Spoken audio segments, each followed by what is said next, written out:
Hello students, welcome to my YouTube channel that is commerce meet. तो हमने last class में, आप previous lectures जाकर देखोगे तो वहाँ पर हमने chapter number 2 basic accounting terms, कुछ हमने अकाउंटिंग टर्म्स के बारे में पढ़ा था। आज ये उसी का पार्ट 2 है। आज हम कुछ और न्यू टर्म्स के बारे में पढ़ेंगे, और अगर आपने प्रीवियस लेक्चर नहीं देखा है तो आप प्लेलिस्ट में जाकर उसको देख सकते हैं। अब हम यहाँ पर फर्स्ट पॉइंट की बात करते हैं। मान लीजिए आप ओनर हो, ठीक है। आपने अपने बिज़नेस में पैसा लगाया है, आपको बिज़नेस खोलना था, ठीक है। आपने अपने बिज़नेस में 1 लाख रुपीज़ लगा दिए, इन्वेस्ट कर दिए, ठीक है। तो जो भी कोई बिजनेसमैन, ओनर अपने बिजनेस में पैसा लगाता है उसको हम बोलते हैं कैपिटल। उसको हम बोलते हैं कैपिटल। कैपिटल का दूसरा नाम होता है ओनर्स इक्विटी। अगर आपको एग्ज़ाम में पूछा जाए तो 1 मार्कर में पूछ सकता है, ओनर्स इक्विटी का दूसरा नाम क्या है? कैपिटल। इसका एक और नाम है जिसको हम कहते हैं नेटवर्थ। तो हमने इसके 3 नाम पढ़े हैं। मोस्टली सबसे ज़्यादा जो यूज़ होता है वो है कैपिटल। कैपिटल क्या हो गया? जो भी पैसा बिजनेस में ओनर ने इन्वेस्ट करा। तो अगर हम इसकी डेफिनेशन की बात करें तो ये है क्या? इट इज़ द अमाउंट, ठीक है, it is the amount invested by the owner in the business. Owner ने जो भी बिज़नेस में पैसा इन्वेस्ट करा वो उसकी कैपिटल होती है। अब ज़रूरी तो नहीं है बिज़नेस में वो सिर्फ पैसा ही लाए। उसके घर पर मान लो कोई असेट रखी थी, कोई फर्नीचर रखा था, कोई मशीन रखी थी, वो भी उसने बिज़नेस में लगा दिया कि अब से वो मेरे बिज़नेस में ही रहेगा, तो वो भी हो गई हमारी कैपिटल, ठीक है। तो पैसा भी लगा सकते हैं हम और असेट्स भी लगा सकते हैं। अब अगर हम सेकंड डेफिनेशन की बात करें, यही ओनर, ठीक है, अपने बिज़नेस में से, ये उसका बिज़नेस है, इसने अपने बिज़नेस में से 5000 रुपीज़ निकाल लिए, ठीक है। इसको हम क्या करें? इसको हम कह सकते हैं विड्रॉ। इसने अपने बिज़नेस से पैसे विड्रॉ कर लिए, निकाल लिए फॉर पर्सनल यूज़। अपना कोई उसका घर का सामान लाना था तो उसने 5000 रुपये विड्रॉ कर लिया, अपना पर्सनल यूज़ था। तो उसको हम कहते हैं, ये नई टर्म आई, इसको हम कहते हैं ड्राइंग्स। ये वो ड्राइंग नहीं है जो आप बनाते थे छोटे क्लासेस में। अकाउंटिंग टर्म्स में ड्राइंग्स का मतलब है जो भी ओनर ने बिजनेस से पैसा निकाला, विड्रॉ करा अपने पर्सनल यूज़ के लिए, ठीक है। अब एक बार इसकी डेफिनेशन देखते हैं। तो ये है क्या? इट इज़ द अमाउंट, कोई पैसा निकाला उसने, 5000 रुपये निकाल लिए, विड्रॉन, ठीक है, और अभी मैं रुक गई फिर से, by the owner slash proprietor for personal use. अब उसने बिजनेस से 5000 रुपये निकाले, अमाउंट निकाला। अगर मान लो उसकी राशन की दुकान है, ठीक है, ये उसकी राशन की शॉप है, उसने यहाँ से अपने घर के लिए राइस ले गया, ठीक है, वीट ले गया, मसाले ले गया, वो गुड्स लेकर जा रहा है अपने घर के लिए ताकि वो उसके घर पर यूज़ हो सके। तो ज़रूरी नहीं है वो कैश विड्रॉ करे तो ही ड्राइंग्स होगी। वो अगर गुड्स भी लेकर जा रहा है अपने पर्सनल यूज़ के लिए तो वो भी ड्राइंग्स का पार्ट बन जाएगा। तो इट इज़ द अमाउंट, या तो वो पैसे विड्रॉ कर रहा है, मनी विड्रॉ कर रहा है, या फिर वो गुड्स विड्रॉ कर रहा है। कौन? बाय द ओनर, जो शॉप का ओनर है, जो बिजनेसमैन है या जो प्रोप्राइटर, वही बिजनेसमैन या ओनर। किस चीज़ के लिए? यहाँ पर एक इम्पॉर्टेंट वर्ड है, पर्सनल यूज़ के लिए, ठीक है। अब इसी में हम थर्ड पॉइंट देखते हैं। 2 डेफिनेशंस आई होप आपको क्लियर हो गई होगी। नेक्स्ट पॉइंट की बात करते हैं हम, थर्ड पॉइंट की। ठीक है, इसमें अगर मैं आपको कहूँ, ये आपका बिजनेस है, शॉप है या किसी भी चीज़ का बिजनेस हो सकता है, फैक्ट्री हो सकती है। ठीक है, आपको पैसे की रिक्वायरमेंट थी, आपने बैंक से लोन ले लिया, आपने बैंक से लोन ले लिया 1 लाख रुपीज़ का। अब ये लोन आपको बैंक को चुकाना है फ्यूचर में। ठीक है, पेएबल बाय बिजनेस। पेएबल मतलब अभी हमें फ्यूचर में पे करना है। आपने लोन ले लिया, अब आपको ये फ्यूचर में पे करना है, तो आपके सर पर बोझ आ गया कि आपको बैंक के 1 लाख रुपए चुकाने हैं। ठीक है, इसको हम कहते हैं लायबिलिटी, इसको हम कहते हैं लायबिलिटी। लायबिलिटी क्या होती है? लायबिलिटी को हम कह सकते हैं कोई भी उधार है मेरे सर पर, बिजनेसमैन के सर पर कोई भी उधार है कि उसने राम को शाम को पैसे देने हैं, उसके सर पर बोझ है, बर्डन है, हम कुछ भी कह सकते हैं। ठीक है, कि ये पैसे हमने सामने वाले को चुकाने हैं, ये बिजनेस ने बाहर वालों को पैसे देने हैं, ये हो गई लायबिलिटी। इसको अगर हम 2 पार्ट्स में डिवाइड करते हैं, ठीक है, इसको हम 2 पार्ट्स में डिवाइड करते हैं मेनली, तो वो होती है नॉन करंट लायबिलिटीज़। अभी देखते हैं ये क्या होंगी। ठीक है, आपने असेट्स में भी असेट्स को 2 पार्ट में डिवाइड करना सीखा था, non current and current. Same ऐसे ही लायबिलिटीज़ को भी 2 पार्ट्स में डिवाइड करते हैं, non current and current liabilities.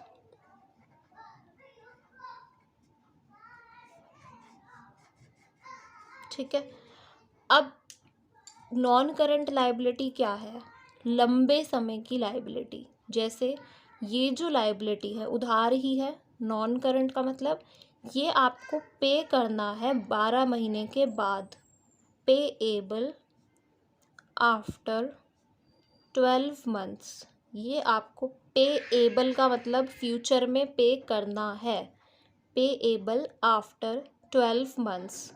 और करंट लायबिलिटी आपको पे करनी है with in 12 months, payable with in 12 months. इसके एग्जाम्पल्स देखते हैं तब आपको और क्लियर होगा। एग्जाम्पल लिखा मैंने, लॉन्ग टर्म लोन। सपोज़ आपने ये बैंक से लोन लिया 1 लाख रुपए का, ये आपको पे करना है 5 साल के बाद, 5 इयर्स के बाद। तो आप ये लोन क्या हो गया? Long term loan. लॉन्ग मतलब लंबे समय का लोन, टर्म मतलब हो गया टाइम पीरियड, लंबे समय का लोन। अगर मान लो 5 इयर्स के लिए आपने लोन लिया है तो उसको हम कह देंगे लॉन्ग टर्म लोन। तो जो भी आपको 12 महीने के बाद पेमेंट करनी है वो आ गया नॉन करंट लायबिलिटी में। ठीक है, लेकिन अगर आपको कोई भी 12 महीने के अंदर अंदर पे करना है वो होता है करंट लायबिलिटी। तो इसी से रिलेट करके अगर हम यहाँ पर एग्जाम्पल बनाएं, हम कह सकते हैं short term loan. Short term loan means छोटे अवधि का लोन, छोटे समय का लोन। 12 महीने के अंदर अंदर आपने अगर कोई लोन पे करना है, या आपने मान लो बैंक से लोन लिया, या आपको 6 महीने बाद चुकाना है, लेट्स से 6 मंथ्स। ठीक है, ये मैं अभी कट कर दूंगी, नहीं तो कहीं आप इस टाइम पीरियड में और इसमें कंफ्यूज ना हो जाए। ठीक है, तो ये क्या हो गया? 6 मंथ्स। अगर आपको कोई लोन 6 महीने का चुकाना है तो वो हो गया हमारा करंट लायबिलिटी। अब इनके और भी एग्जाम्पल्स हैं, जैसे इसमें एग्जाम्पल है एक डिबेंचर्स। ठीक है, डिबेंचर्स इसका एक एग्जाम्पल है, ये आप क्लास 12th में पढ़ेंगे। ठीक है, अभी नहीं पढ़ना इसको, तो मैं अभी बता नहीं रही। इसमें और एग्जाम्पल्स आ सकते हैं क्रेडिटर्स, अभी हम आगे इसी वीडियो में देखेंगे क्रेडिटर्स क्या होते हैं। और हम कह सकते हैं बिल्स पेएबल। ठीक है, ये भी आप फर्दर चैप्टर्स में पढ़ेंगे।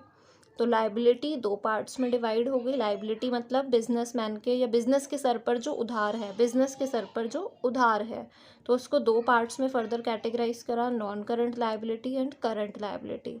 नॉन करंट लाइबिलिटी हो गई लंबे समय के पे करनी है, जो 12 महीने के बाद जो पैसे हमने किसी को पे करने हैं, और करंट लाइबिलिटी हो गई जो हमने 12 महीने के अंदर अंदर पे करने हैं। तो अब हम नेक्स्ट पॉइंट पढ़ते हैं आगे।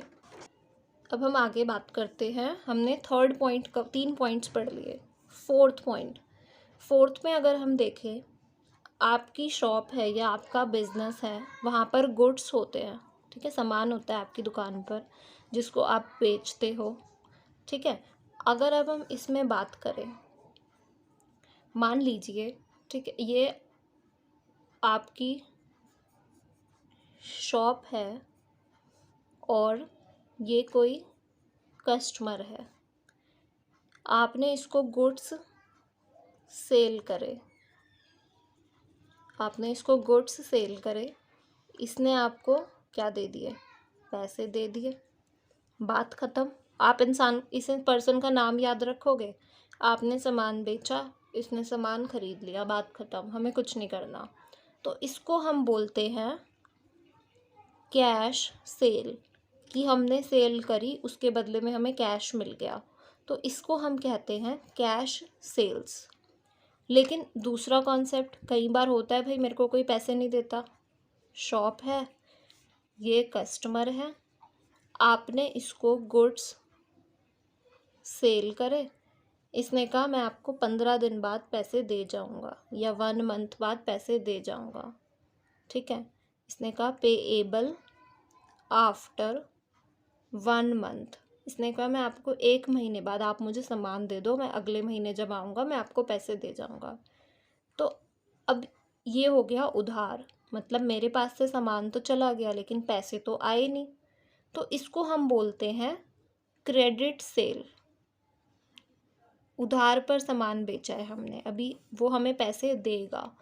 तो अब आपने जनरली अपने आसपास शॉपकीपर्स के देखा होगा, वो एक अपनी डायरी बना रखी होती है उन्होंने, ठीक है, उसमें वो उस पर्सन का नाम लिख देते हैं, और लेट से 1000 रुपये के गुड्स बेचे थे तो उस पर्सन के नाम के आगे लिख देंगे 1000।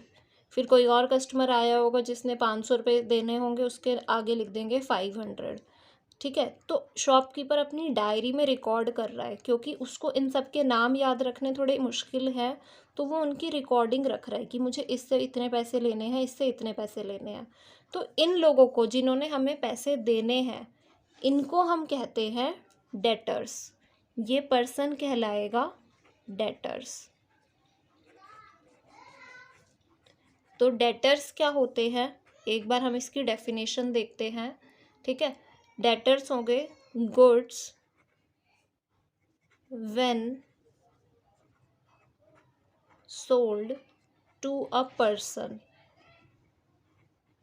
ऑन क्रेडिट, ठीक है, that person is called a debtor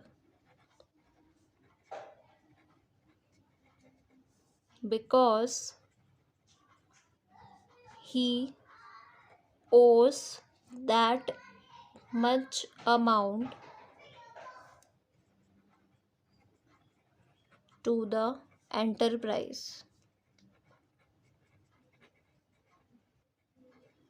तो डेफिनेशन से समझते हैं, डेटर्स क्या हो गए, जब हमने गुड्स सेल करे हैं किसी पर्सन को, इस पर्सन को हमने गुड्स सेल करे हैं वो भी उधार पे, तो इस पर्सन को हम कहेंगे डेटर्स, क्योंकि इसने हमें पैसे देने हैं, और वो जब तक इसने हमें पैसे देने हैं तो ये हमारे कहलाएंगे डेटर्स, ठीक है। तो goods when sold to a person on credit, हम किसी को उधार पर बेच रहे हैं, तो वो पर्सन हमारे लिए क्या है, डेटर। हमें अकाउंटिंग जो करनी है, हमें अपने बिजनेस के पॉइंट ऑफ व्यू से करनी है। आपको सोचना है कि आप शॉपकीपर हो, आपका बिजनेस है, आपको उस हिसाब से सोचना है। तो आपके लिए ये पर्सन कौन है, डेटर। अब ये तो हो गया गुड्स, हमने यहाँ पर बात करी है गुड्स सेल करने की, चाहे कैश में सेल करा हो चाहे क्रेडिट में सेल करा हो। अब मान लो मेरी शॉप है, तो मैंने गुड्स कहीं से खरीदे भी तो होंगे पीछे से, ठीक है। तो 5th पॉइंट में बात करते हैं हम गुड्स की ही। अब मैं अपनी शॉप पर सामान पीछे से कहीं से किसी फैक्ट्री से या किसी और बड़ी शॉप से ख़रीद कर लाती होंगी अपने बिज़नेस में, ठीक है। तो ये मेरी शॉप है, मैं किसी राम नाम के पर्सन से सामान खरीदती हूँ, मैं अपनी शॉप पर माल भरती हूँ, ठीक है, सामान खरीदती हूँ।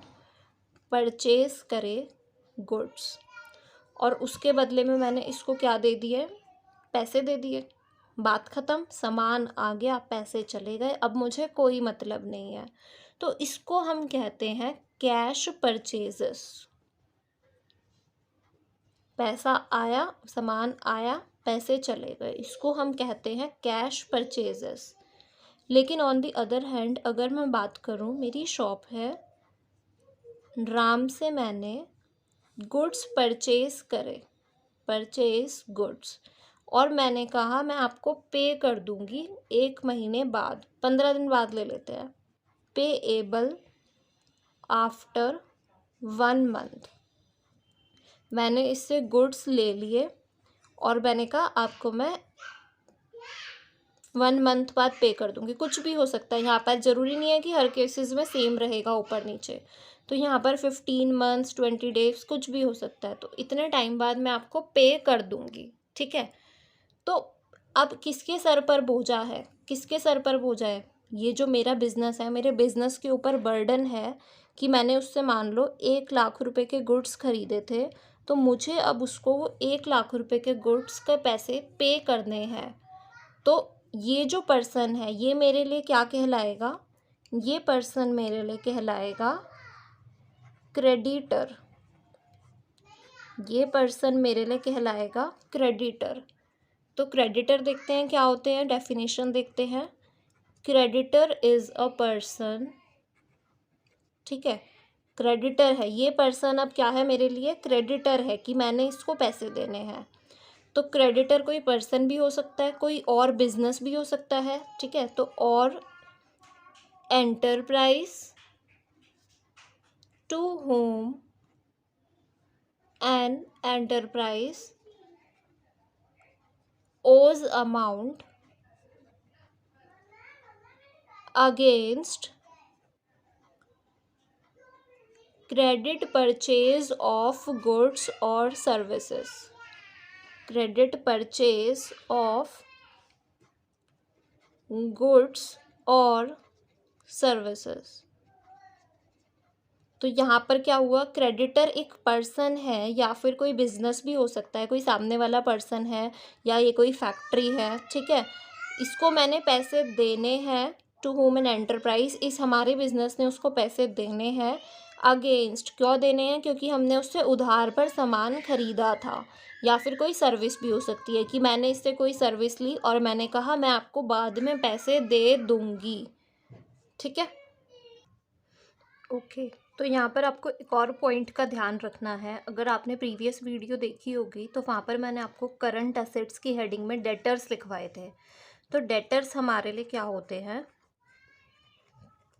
करंट असेट होते हैं। करंट असेट क्यों होते हैं?